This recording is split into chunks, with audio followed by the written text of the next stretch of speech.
Welcome to the Abe-Unit Show. Time to embark. Let the conversation flow.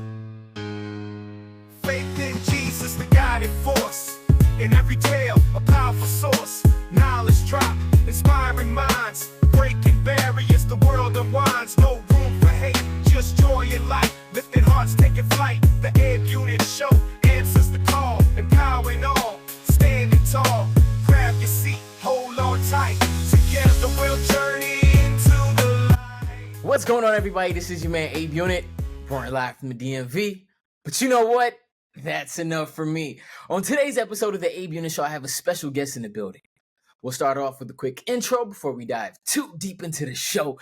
Let's go! What up? It's your girl Quianna Crute, and you're watching the Abe-Unit Show.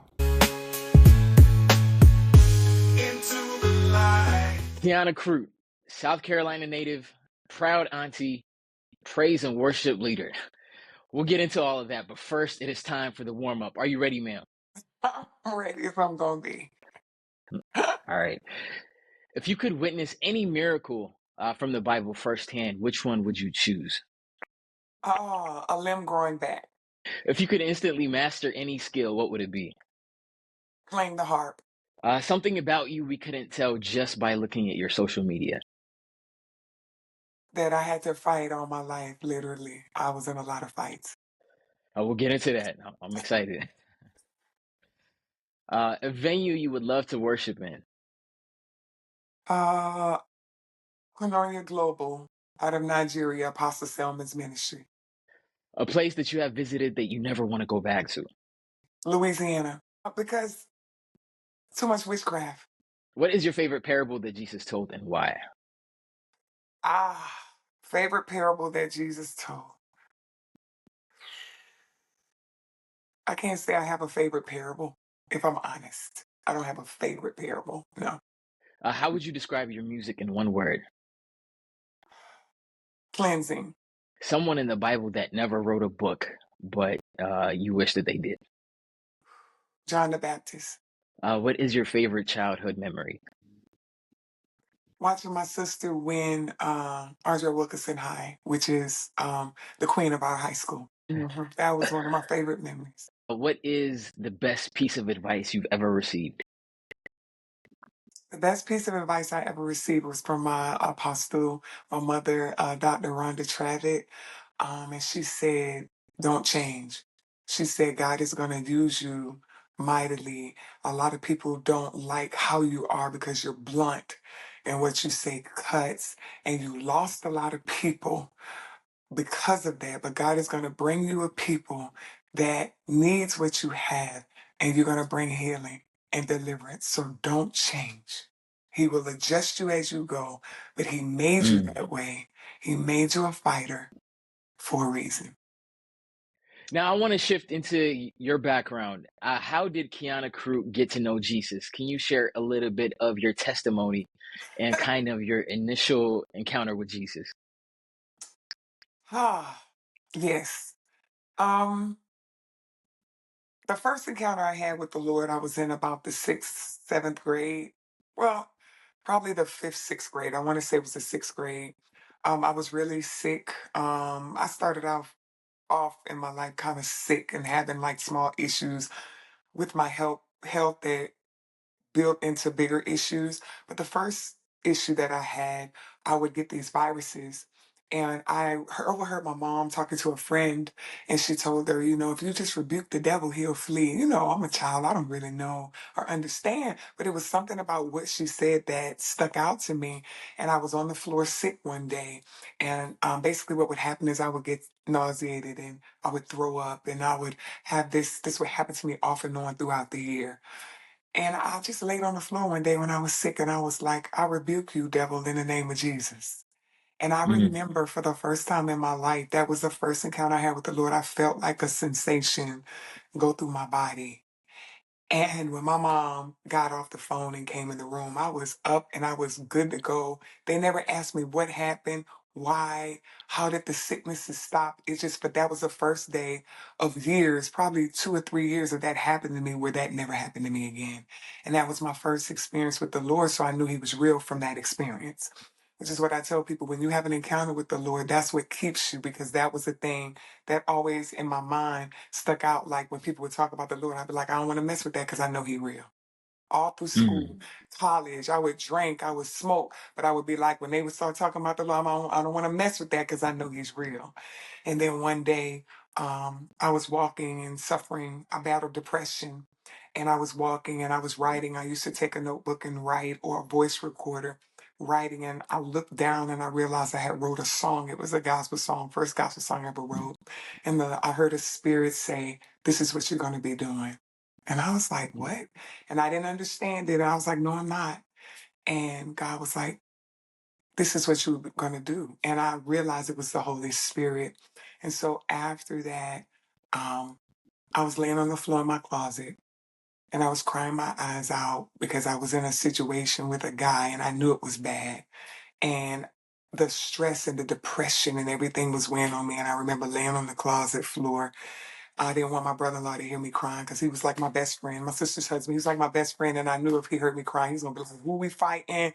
Who messing with you?" Like, I knew. So I got in my closet and I closed the door and I cried and I said, "God," I said, "if you'll just take the pain, like the weight off, I'll do what you want me to do." And that was when I gave my life to Christ. And I woke up in that closet on the floor.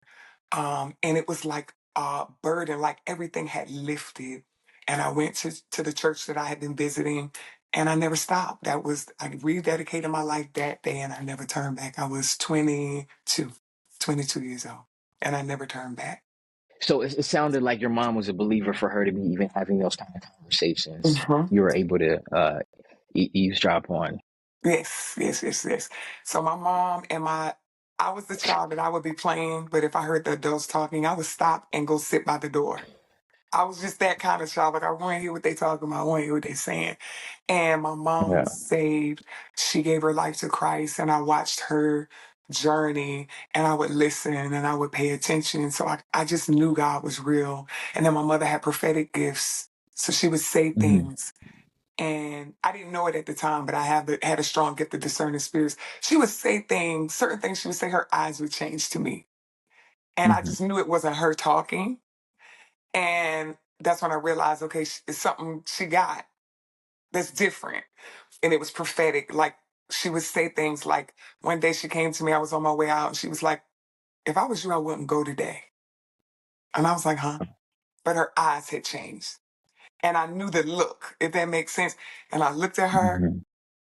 and I was like, "Huh?" She was like, "Something's not right. If I was you, I wouldn't go today." And so I called my friends. I was like, "Look, I'm not going." They were like, "Nah, come on, man." I'm like, "Nah, I'm not going. Y'all go without me." That next day, I found out they got in a car accident. The car got shot up. They had to run. I would have been in that car. So I just knew. So because of that, I paid attention and I knew God was real.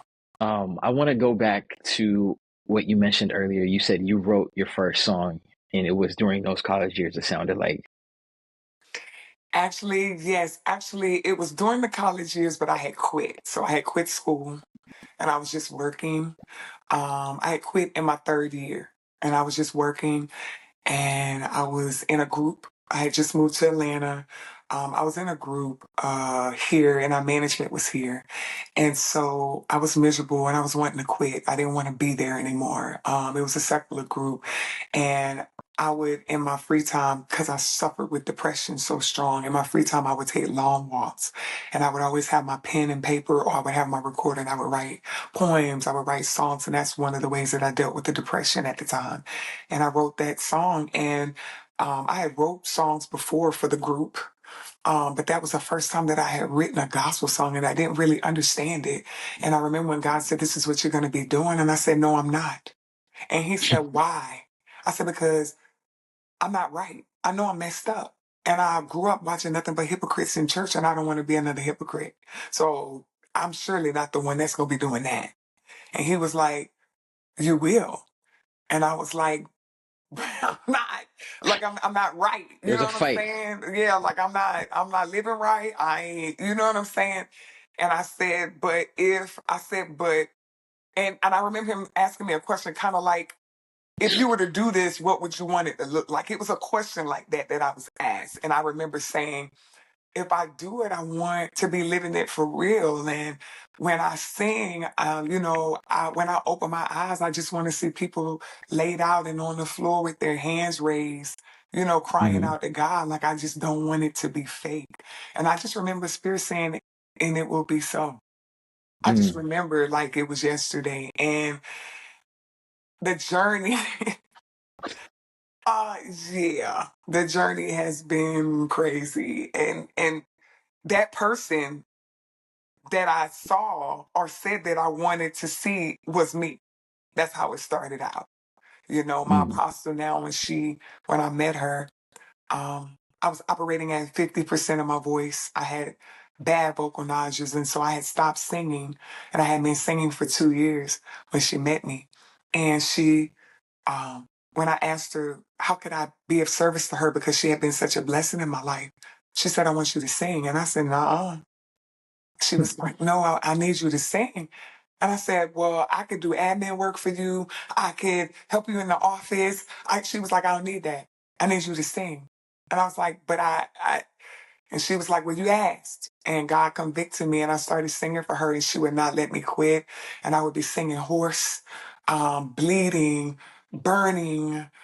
I mean, it was just but I would be on the floor just crying out to God. And I remember watching my life change and going through deliverance as I sung, getting healed. I remember her taking me through deliverance several times. I remember the people breaking. I remember people laying out and crying out. And it was just a journey. It literally just like what I said or told God that I wanted it to be. And that's pretty much how it's been. Yeah. It's always interesting to me because there's always a fight. Like the bigger the calling, the harder the fight. And I always sense that theme around folks that are really out here doing the ministry work. And I know with your music, you have a lot of influence. It was hip hop, R&B, rock, and country even. How did you know that contemporary Christian was going to be the route that you're going to go in? If I'm honest with you, I didn't because when I was growing up, I was a basketball player. So I Mm-hmm. played ball, and the only thing in music that I knew that I was interested in is dance because I love to dance and I could pick dance up really quick. And so I was kind of the girl at school that everybody, when the new video came out, everybody be like, "Okay, cute, she know how to do it. If she saw it, she could do it." And so Yeah. I was a dancer, and because of that, my sister and my mom were the singers. My mother led the choir. She was an opera singer. My sister was a big singer, big voice like Whitney Houston. She was in all the pageants, modeling. And so singing, nobody even knew I could sing at all, to be honest. But my mom found out I could sing because she overheard me in the bathroom one day in the shower when she came home from work. She had no clue I could sing because I was hiding it because I watched the pressure that my sister was going through, and I was like, I don't even want to go through that. And so, as it pertains to the music genre, I listened to everything because there was something in me that just loved music.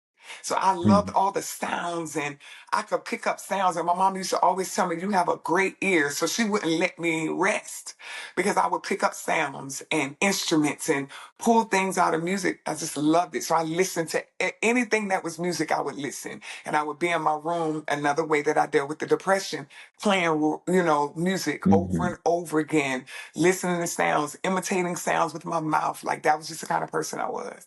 And that's pretty much Yeah. how I grew up. I did not want to do it for a living. It was the Lord. It was the call. I did not choose music. God chose me to Mm-hmm. do music, and all I did was obey. It was not something I had no idea. I had no idea I was going to be doing this. None. No clue. Yeah. So now I'm curious as to like how your writing sessions go, like, or at least your creative process. Are you waking up in the middle of the night? Is the Lord waking you up in the middle of the night and you got your notepad, or are you holding writing sessions? Like how does that work for you? It's funny that you said that because that's exactly how it happens. God will wake me up in the middle of the night. I record it in my phone. I'll wake up in the morning, it'll be ringing in my head over and over again. I record it in my phone. Then I come down to the piano and I start working on it. I'll be in praise and worship. I'll be singing. and then I'll start prophetically worshiping. And then when I sit down, God will be like, don't forget the song. And I'll run to the bathroom, record it on my phone real quick, and then run back to service and sit down. Yeah. I'll be walking through the mall or walking. I walk a lot, as you can see. I've been talking Yeah. about walking. I love walking. Getting the steps in. Yes, it's one of my, it ain't even, it's just therapeutic. So I'll Yeah. go walking and then God will just give me a song. I'll be walking through the mall or through a park. God will just give me. So all of my songs are literally from the Lord. I don't sit down and have a writing session. I don't sit down and conjure up a song. If God doesn't give me a song, I don't have a song. But God has been giving me songs for years. So I have like notebooks of songs, several recordings, even if it's just a hook. Sometimes he'll give me a hook. Sometimes he'll give me a whole song, like every word. Sometimes he'll give me a melody, and then he'll tell me, now sit down and write to it. So, but God gives me every single song. Sometimes he'll give me a person who says, God gave me a track for you. They give me the Mhm. track. I'll listen to the track and he'll automatically download the words. I can get a track or a song and in 5 minutes the whole thing is written. But that's just how God deals with me. So every song has come from the Holy Spirit. Every song. Yeah. Not one of them that I just, I mean, don't get me wrong, I finished them, but the meat of the song always comes from the Holy Spirit. Yeah. That's awesome. So, like, for people that are now just discovering who you are, where is the best place for them to start in your catalog? I would probably say the best place for them to start in my catalog would be to go to my YouTube page. Okay. Because every song that I've put out is there. Um, so I would say go to my YouTube page. I would say go to um, yeah, just look up Quianna Crute. YouTube. That's the best place. Absolutely. Because everything First I've one ever that pops written is up. there. Yeah. And then like the first prophetic song that God ever gave me, um, I've never even well, I've recorded it, but I've never put it out. But the second one that he gave me is there. It's called Love Letter. And then, like you mentioned earlier, you did play basketball growing up, and then you even had dreams of playing professionally. Can you draw any parallels between the discipline required in sports and the dedication needed for your ministry and your artistic pursuits? Yeah, absolutely.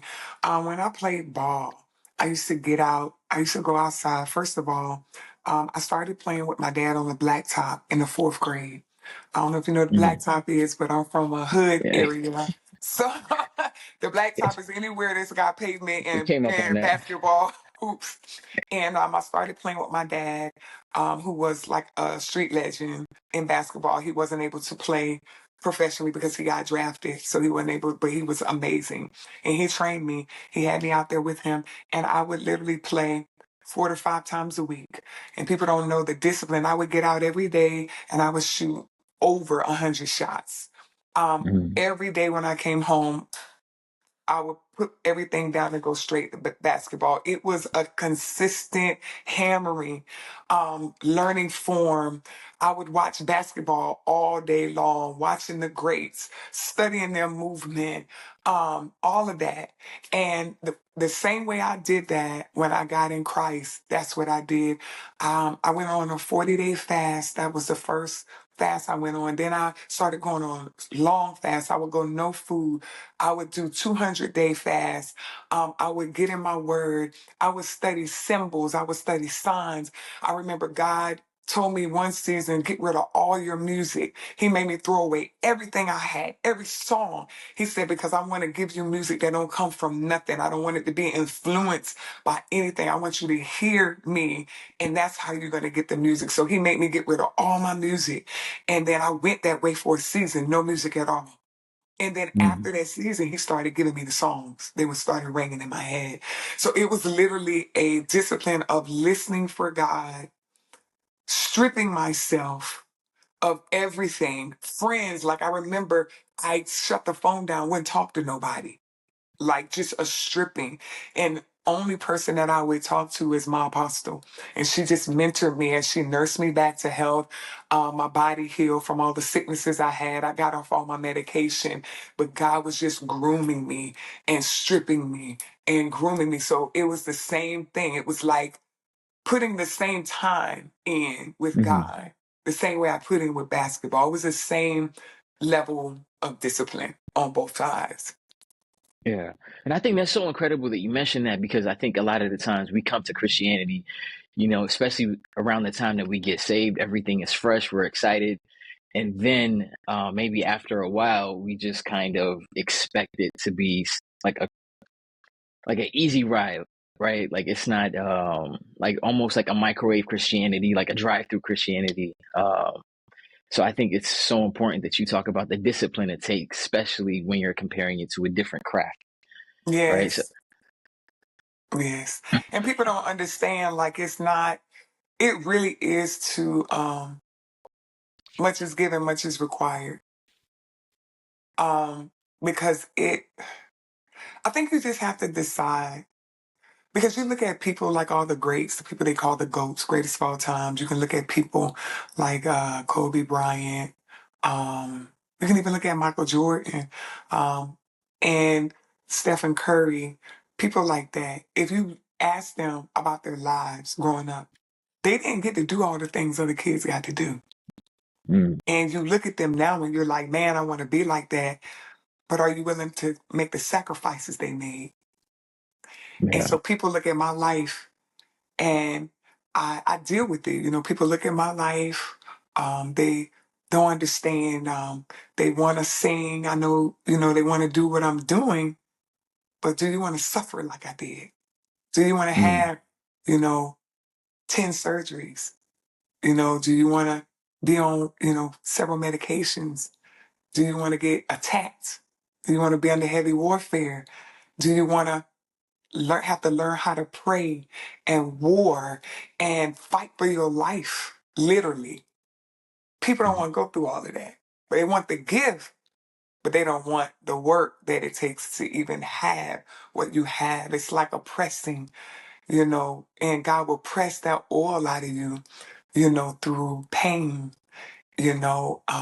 What is it? What does the scripture say? If you suffer with me, you'll reign with me.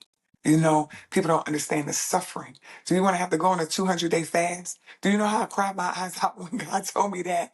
I went to my apostle and I was like, it's not fair. Why do I have to fast for 200 days? I think he meant God 100. just told me. Like, you don't understand. Like, do you want to go? Do you understand what I'm saying? Like, do so I look at my life. Do you want to go through the pain? The people walking away. You know what I'm saying? The losing everything. People don't understand what people go through for the call of God on their lives. It's a whole different Yeah, can of worms. yeah. Ain't no glory in that from people. You know what I'm saying? You get your crowns from God on that one. Ain't nothing coming from people. I want to shift a little bit into something that we've already touched on a little bit, but your healing and deliverance through worship and dance. I know your vision involves creating an atmosphere where people can experience healing and deliverance. But first, if we can start with, did both of those things happen separately and then later came together for you? Or was the singing and dancing always kind of was that a package deal? Nah, dancing is all I could do for you if you ask me to do anything for you. Singing Yeah. came way later. I was a late, like, don't get me wrong, I sung, with my mom, helped them. My mother trained me. I sung even in high school in the choir, you know, but singing as something that I want to do, profession, anything, no. I danced. I trained in dancing. Um, Singing came. And when I say trained in dancing, meaning I would teach people how to do Mhm. movement and stuff. I choreographed. Singing was something that kind of, if I'm honest, I'm still trying to figure out how did I get here. Yeah. I'm just being real with you. Like, somebody told me one time, well, a few times, now that I think about it, that's why God chose you. Mm. Because this ain't something you wanted to do, so you're not gonna go trying to get no glory. That's why God Right. chose you. Like people have told me that. It can But only I'm come like, from him. yeah, like a lot of people want to sing. I Mm. don't really understand. That's like people who want to be a prophet. I don't understand. Like, do you know the warfare that comes with being a prophet? People want to be a pastor. Do you know the hell that comes with being a pastor? You don't really want to be a pastoral. You're looking at it from the wrong perspective. So I don't understand people who grow up saying, I want to sing. I don't necessarily understand it because that's not what I grew up wanting to do. On top of the Mm. fact that it takes a lot to get in front of people. I think people minimize that. It's a lot. It's a work. Every Sunday. Okay, my church is every Friday, every Sunday. I lead praise and worship. Every Friday before I go up to sing, my stomach is knots. I gotta run to the bathroom. Every Sunday, I've been doing it for years, but it never fails. Every Sunday, right before we sing, my stomach is in knots. I gotta run to the bathroom. I don't understand people who like love to be in front of people. I was shy growing up. I did not want to be in front of people. I had panic attacks. I suffered from anxiety attacks, all of that. Mm. Like it was bad. You put me in front of people, my legs would be shaking. I'd be like, please stop looking at me. So I don't even understand the process. So singing, no. Dancing, I could do that because it was a group of us. Everybody ain't looking at me. We just having fun. We cutting up. Singing, I don't understand. So no, it It's wasn't a more of a package. spotlight, right? Yeah, like Yeah. who can I don't be wanting to be in front of people like that. You know, so I Yeah. don't understand it. I still don't understand it. Yeah. And then, can you talk a little bit about the role that worship plays in actually breaking chains and generational curses? Absolutely. When it comes to worship, I think people need to understand that it's multi-level, right? It's used for different things.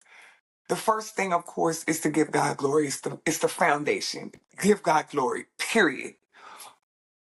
But worship is the way that you even invoke his spirit for him to come in the atmosphere to do the work. And it has to come from a pure place. So it's so important because if you don't have a heart of worship, you can't usher his presence in. And if his presence doesn't come in, there's not going to be any healing or deliverance. So you have to Mm. create an atmosphere for that to even happen. And that's why it's so important to me because it's like, in our army, you got everybody with different jobs. And some jobs just carry a little more weight, right? So you got the Mm. people that's shooting in the field. Then you got the ones that's sitting in these big machine tanks, right? And it's like boom, and when that goes off, it will take out a whole. To me, that's how worship is. It's literally like it's like a mighty battle instrument, right? A weapon. You know what I mean? Mm. And it's so important because when that thing happens, things that are demonic can't survive. And that's what I love about worship. So to me, worship is the only avenue for healing and deliverance. It starts there. Because you got to usher Hmm. his presence in first before you can even get to everything else. Um, in your ministry, what are some misconceptions that people have about dance in worship, and how do you address these like misunderstandings?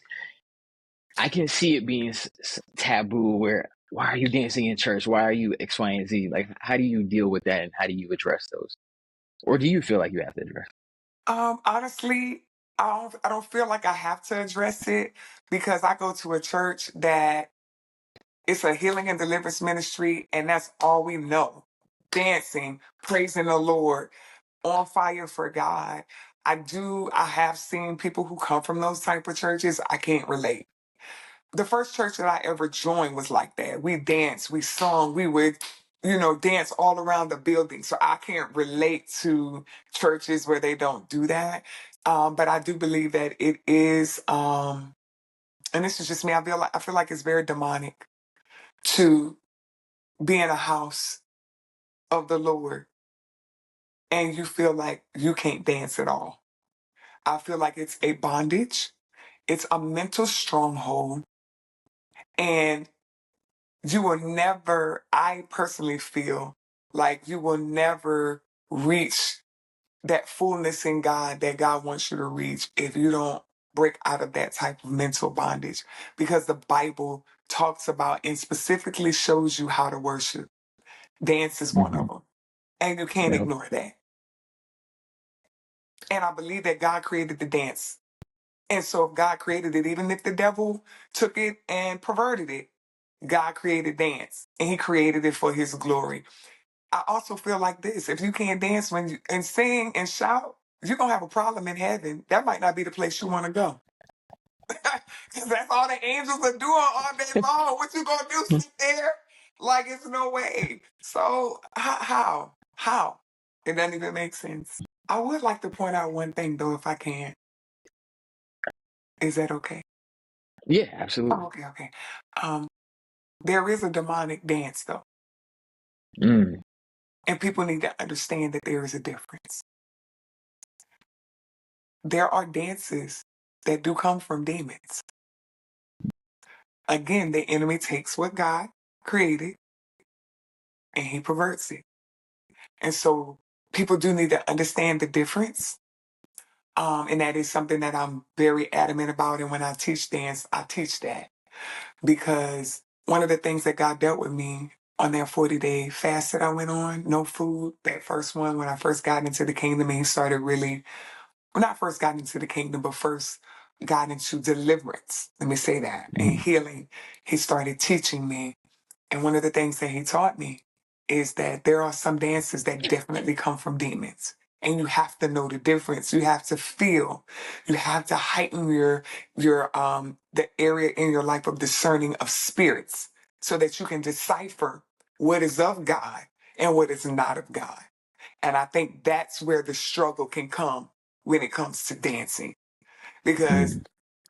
there is a way, you know what I'm saying, that seems right to a man, but in the end is death. So, you can think that you can go and watch people like Chris Brown and, Beyonce and do what they do and think you can't bring that in the church. It's different. You understand? And what God had to do with me is he had to teach me, I want you to dance off of how you feel when you're talking to me. And that's going to show you the difference between that and this. It's two Mm. different things. And how do Absolutely. you know? Because you judge a thing by its fruit. And that's one of the things God dealt with me. When you dance, how does it make people feel? When you do this particular dance, how does it make people feel? Does it make them feel lustful? Does it make, you're going to know. Does it make them angry? You got to know the fruit that comes from it. And he started training me on that. And that was one of the ways that I really started breaking away from certain styles of dance.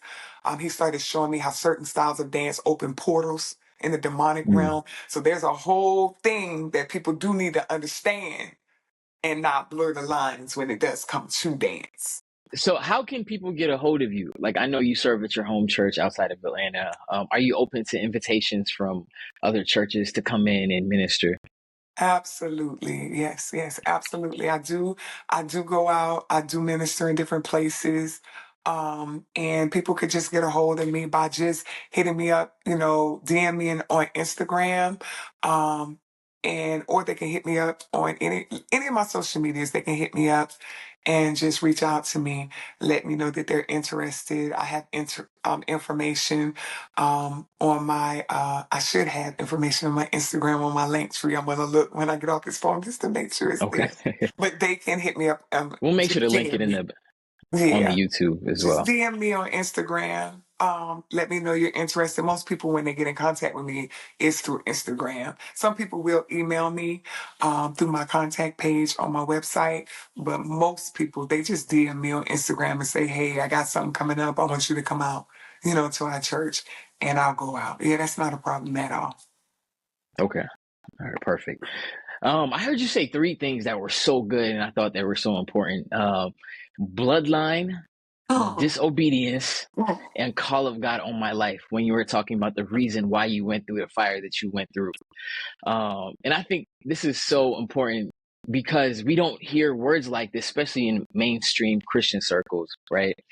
Can you break down all three of those things and what they mean, and also if you can give a little bit of a snippet as to like which fire associated with uh of the three? How It to, might have been I went through this because it was bloodline related. I went through this. okay. Okay. All right. Um, I went through sickness.